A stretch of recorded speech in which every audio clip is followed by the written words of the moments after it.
দাউদকান্দি থানা এবং তিতাস থানায় লুট হওয়া অস্ত্রগুলোর মধ্যে 2টি এলএমজি, 1টি এসএমজি, 4টি চাইনিজ রাইফেল, 9টি শর্টগান, 3টি গ্যাস গান, 5টি পিস্তল, 272 রাউন্ড রাইফেলের গুলি, 250টি রাবার কার্তুজ, 85টি সীসা কার্তুজ এবং 53 রাউন্ড পিস্তলের গুলি উদ্ধার করি।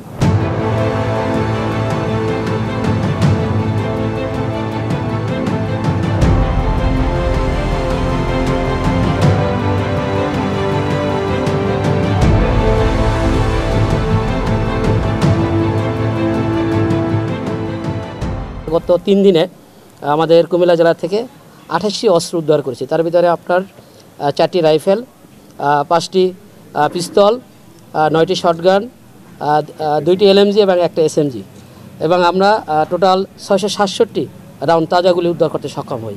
আমাদের এই দ্বারা অব্যাহত আছে। উক্ত উদ্ধার অভিযানে আমাদের বিডিবি সদস্য আমাদের সক্রিয়ভাবে সহযোগিতা করেছে।